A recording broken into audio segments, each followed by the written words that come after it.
कितने चिकित्सक लोगों को, डॉक्टर लोगों को कितना अपहरण करता था, कितने डॉक्टर बिहार को छोड़ करके बाहर चले जाते थे। और जब आप लोगों ने काम करने का मौका दिया, उसके पहले हमने एक ही बात कहा था, हमने कहा था कि न्याय के साथ विकास के रास्ते पर चलेंगे, और उसका मतलब है हर इलाके का विकास और समाज के हर तबके का उत्थान। और हमने सब इलाके के विकास के लिए काम किया, हर समाज के तबके के उत्थान के लिए काम किया। जो किनारे पड़े थे, जिनको कोई पूछता नहीं था, उनको भी मुख्य धारा में लाने के लिए हम लोगों ने उनके लिए विशेष पहल की। चाहे वो महिलाएं हों, अनुसूचित जाति जनजाति के हों, अति पिछड़े वर्ग के हों, अल्पसंख्यक समुदाय के हों, उनके लिए और विशेष काम जो करना था वह भी काम हम लोगों ने किया, ताकि समाज के हर तबके का उत्थान हो और समाज आगे बढ़े। महिलाओं की कैसी उपेक्षा थी जरा बताइए। पति अंदर गया, पत्नी को तो बैठा दिया गद्दी पर, लेकिन महिलाओं को कुछ मिलता था? चुनाव कराए थे 2020 में पंचायत का, कोई आरक्षण था महिलाओं के लिए? किसी के लिए कुछ था? और जब काम करने का हम लोगों को मौका मिला 2005 के फरवरी में, तो पहला काम हमने क्या करवाया? कानून बनाया। पंचायती राज संस्थाओं में, नगर निकायों में महिलाओं को 50% का आरक्षण दिया। अब कितनी बड़ी संख्या में 3 चुनाव हो गया, कितनी महिलाएं अब जनप्रतिनिधि हैं, कितनी इज्जत बढ़ी। लड़कियां पढ़ नहीं पाती थी, उनके पढ़ाने का इंतजाम किया। पोशाक योजना, साइकिल योजना। मैट्रिक में 9वीं क्लास में लड़कियों की संख्या उस समय, इतनी बड़ी आबादी का राज्य, 1,70,000 से भी कम था। और अब जब हम लोगों ने काम किया है, अब लड़का और लड़की की संख्या मिडिल स्कूल में भी बराबर हो गई। तो हम लोगों ने समाज के हर तबके के उत्थान के लिए काम किया। कौन पूछता था अति पिछड़े वर्ग को? जब वो भी जनप्रतिनिधि बने तो उनका भी सम्मान हुआ। और आज क्या स्थिति आई है? तो समाज के हर तबके के उत्थान के लिए हमने काम करना शुरू किया कि बच्चे कौन स्कूल से बाहर सबसे ज्यादा रहते हैं। तो आकलन किया, पता चला कि चाहे महादलित समुदाय के लोग हैं या अल्पसंख्यक समुदाय के लोग हैं, उन लोगों को स्कूल तक पहुंचाने के लिए हम लोगों ने जो टोला सेवक, तालमी मरकज, स्वयं सेवक का काम किया, 30,000 लोगों को लगाया। और वैसे बच्चे बच्चियों को बाहर पढ़ा करके स्कूल तक पहुंचा दिया।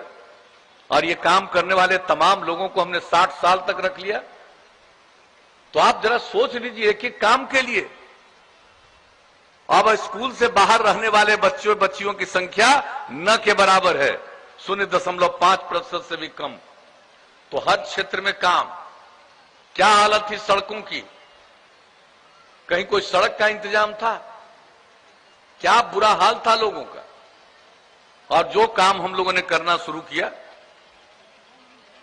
राज्य के विकास के लिए, लोगों के उत्थान के लिए, प्रगति के लिए, कानून का राज कायम करने के लिए। जंगल राज था, हम लोगों ने कहा कानून का राज कायम करेंगे। और हमने शुरू से कहा है कि न हम अपराध को बर्दाश्त करेंगे, न भ्रष्टाचार को बर्दाश्त करेंगे, और न सांप्रदायिकता को बर्दाश्त करेंगे।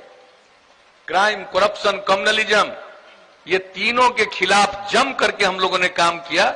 और आज आपको मालूम है अब अपराध के आंकड़े बिहार में कितने कम हो गए हैं। कुछ तो लोग गड़बड़ करता ही है, बायां दायां इधर उधर करता है, लेकिन आप सोच लीजिए इतनी बड़ी आबादी का राज्य, और अब अपराध के मामले में बिहार 23वें नंबर पर पहुंच गया। आमदनी न के बराबर थी, और बिहार की आमदनी 2005-06 जब आप लोगों ने काम करने का मौका दिया था, उस वर्ष का हालत था, पूरे बिहार की जो संपत्ति और उसकी आमदनी का आंकड़ा था, राज्य सकल घरेलू उत्पाद के माध्यम से 76,466 करोड़ रुपया। और अब जो विकास का दर बढ़ा, 12.8% के दर से बिहार का विकास आगे बढ़ा है। और अब जो सकल घरेलू उत्पाद में जो वृद्धि हुई है अब 4,14,977 करोड़ रुपया स्थिर मूल्यों पर। और आप जान लीजिए प्रति व्यक्ति आय में 10.5% की वृद्धि। तो हर काम किया, अपराध को नियंत्रण, विकास का काम, समाज के हर इलाके का विकास। आप बताइए किसी भी इलाके की हम लोगों ने उपेक्षा की है? हम तो रात दिन काम करने में लगे और लोगों को काम से मतलब नहीं है, न काम के बारे में कोई जानकारी है। और हम लोग जो काम करते रहे और ये तीसरी बार मौका मिला तो 7 निश्चय का ऐलान किया। आप बताइए कितने, अभी चर्चा कर रहे थे अशोक जी भी। अब आप बताइए हमारे उम्मीदवार, अब ये बताइए कि हम लोगों ने हर जिले में इंजीनियरिंग कॉलेज, हर जिले में पॉलिटेक्निक संस्थान, हर जिले में महिला ITI, हर जिले में GNM संस्थान, हर जिले में पैरामेडिकल संस्थान और हर अनुमंडल में ANM संस्थान, ITI संस्थान, सबकी स्थापना, काम शुरू करा दिया। बिल्डिंग भी बहुत जगह बनकर तैयार, पढ़ाई शुरू। हम बच्चे बच्चियों को आगे पढ़ाना चाहते हैं, गरीबी के कारण लोग नहीं पढ़ा पाते थे, तो इसलिए उन सब लोगों के लिए जो हम लोगों ने करना शुरू किया, जो एक एक को मदद करना शुरू किया, स्टूडेंट क्रेडिट कार्ड योजना, 4 लाख रुपए की सहायता इंटर के आगे पढ़ने वाले के लिए। और जो आगे पढ़ना नहीं चाहता है, काम की तलाश में कहीं जाना चाहता है, उनको 2 साल तक 1000 रुपया का महीना स्वयं सहायता भत्ता।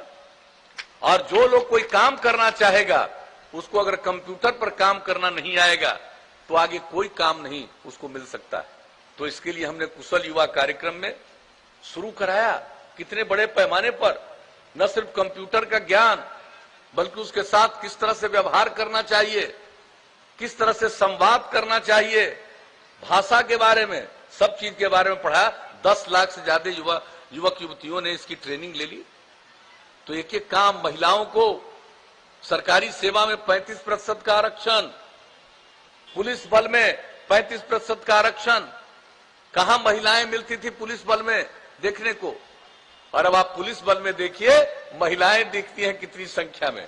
शायद ही देश के किसी और राज्य में इतनी महिलाएं पुलिस बल में होंगी। तो एक एक काम हम लोगों ने किया सरकारी सेवाओं में।